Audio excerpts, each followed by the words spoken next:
पाकिस्तान के सियासी मंजरनामे के हवाले से बहुत से सवालात हैं। कुछ लोगों का ख्याल है कि ईद के बाद जो है कोई एहतजाजी तहरीक चलने लगी है। लोगों की ये राय भी है कि मौलाना फजलुर रहमान और पीटीआई का इत्तेहाद बहुत करीब है और बजट में चूंकि बहुत सारे टैक्सेस लगने लगे हैं, हैवी टैक्सेस आने लगे हैं, लिहाजा उसके बाद उसका तहरीक इंसाफ और जेयूआई बहुत फायदा उठाए। पहली बात तो मैं ये समझता हूँ कि ये दुरुस्त है कि बजट में टैक्सेस लग रहे हैं और टैक्सेस ज़रूरत है इस वक़्त पाकिस्तान की। लेकिन मुझे नहीं लगता कोई ऐसे टैक्सेस लगने लगे हैं, जिसके नतीजे में पाकिस्तान की सड़कें गर्म हो जाएँगी या पाकिस्तान में कोई बहुत बड़ी एहतजाजी तहरीक चल पड़ेगी। मुझे नहीं लगता कि जिन लोगों की ये राय है कि सख्त बजट के बायस हुकूमत ख़त्म हो जाएगी और उनके ख़्याल में इस सख्त के बजट के बाद हुकूमत का कायम रहना मुश्किल है, मुझे ऐसे कोई हालात नज़र नहीं आते हैं। मेरी राय में ये बजट आएगा, पास होगा, गुज़र जाएगा और इससे अगर कोई ऑपोज़िशन सियासी फ़ायदा हासिल करना चाहती है, तो वो मुश्किल हो जाएगा। वो मुमकिन नहीं है।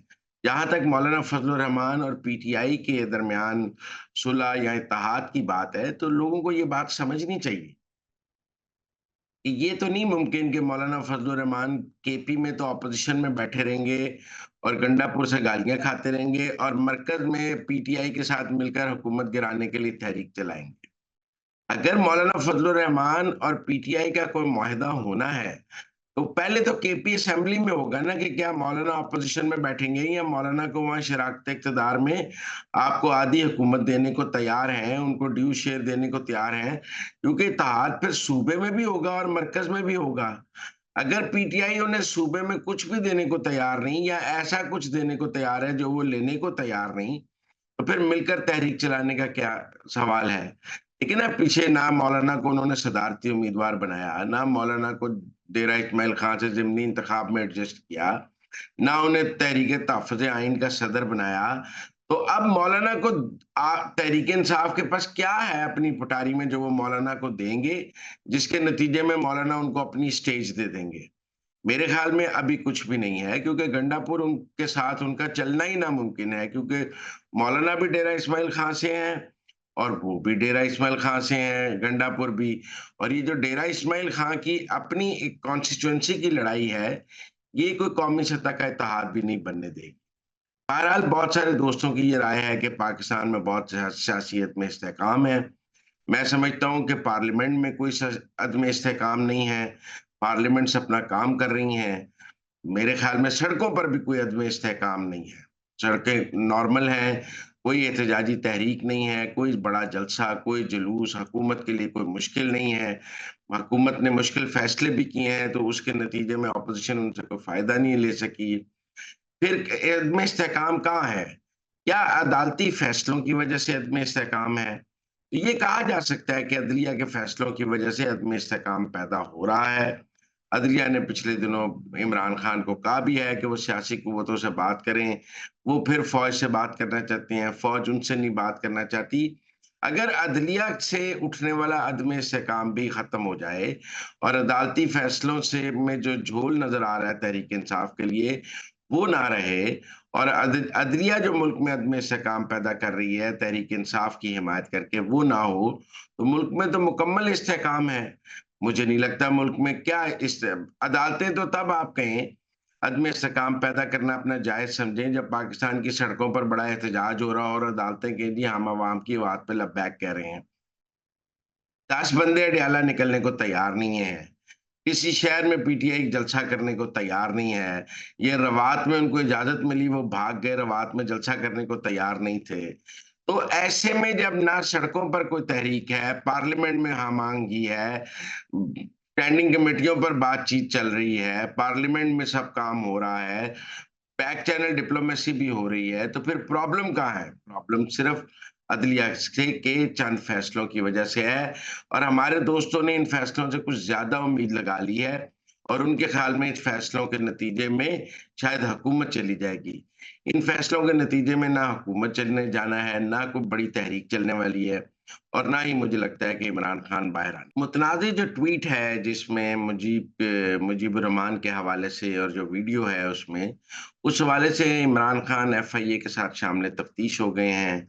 इब्तिदाई इत्तलात ये हैं कि उन्होंने ट्वीट को ऑन किया है और वीडियो को डिसऑन किया है कि वीडियो तो मैंने देखी ही नहीं है, ट्वीट की हदायत मैंने दी।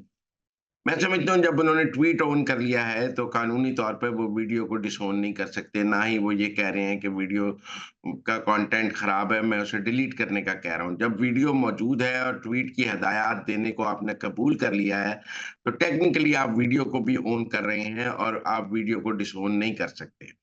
मेरे ख़्याल में इमरान खान के वकील ने उन्हें ये समझाया है कि वीडियो में जो कंटेंट है उसको आप ऑन करेंगे तो आपको सज़ा हो जाएगी, लिहाज़ा आप वीडियो को डिसऑन कर दें और ट्वीट को ऑन कर दें।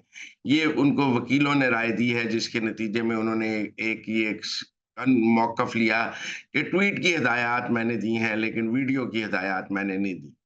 आपने जब ट्वीट की हिदायत दी और तो साथ कहा कि वीडियो लगाएँ, तो वीडियो अगलों ने बनाई। अगर वीडियो आपकी हिदायत के मुताबिक नहीं थी, तो आप वीडियो डिलीट करा सकते थे, आपने उसको पिन किया। मैं समझता हूँ एफआईए का ये केस अब जो है तैयार हो गया क्योंकि इमरान खान शामिल तफ्तीश हो गए। यही एक कानूनी रुकावट थी एफआईए में कि आपको शामिल तफ्तीश किए बगैर एफआईए में ये कानून है कि इब्तिदाई इंक्वायरी किए बगैर एफआईआर दर्ज नहीं हो सकती। अब जब बैरिस्टर गौहर, रऊफ हसन, इमरान खान शामिल तफ्तीश हो चुके हैं, इब्तिदाई तहकीकात मुकम्मल हो गई हैं, तो मुझे लगता है अगले चंद दिनों में एफआईए इसमें बाकायदा एफआईआर दर्ज करके इमरान खान की गिरफ्तारी भी डाल देगा और चालान भी सबमिट कर देगा। इसका ट्रायल भी बहुत तेज़ी से होगा। मुझे जुलाई में इस मुतनाज़ ट्वीट और वीडियो के हवाले से इमरान खान पर जो मुकदमा एफआईए में दर्ज होगा, उसका ट्रायल भी शुरू होता नज़र आता है। इससे बचना मुश्किल है। रऊफ हसन साहब ने भी इस वीडियो से खुद को लाताल्लुक किया है। बैरिस्टर गौहर ने भी इस वीडियो से खुद को लाताल्लुक किया है। उमर अयूब साहब पेश होने को तैयार नहीं, इमरान खान भी इस वीडियो को ऑन नहीं कर रहे। आप ये समझें कि ये वीडियो इतनी मुतनाज़े है कि इमरान खान ये नहीं कह सकते थे कि हाँ, मैंने ये वीडियो अपलोड कराई है, ये मैंने कराई है। वो ये समझते हैं कि ये वीडियो अपलोड करना एक जुर्म था, ये गैर कानूनी था, ये पाकिस्तान के कवानीन की खिलाफ वर्जी थी, ये इदारों की तज़हीक थी, लिहाज़ा वो इस वीडियो को ऑन करने के लिए तैयार नहीं है।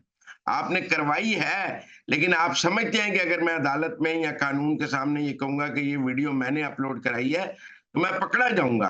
तो इसका मतलब है कि आप गैर कानूनी काम करते हैं, फिर कानून की मुँहज़ुगाफियों से उससे बचने की कोशिश करते हैं।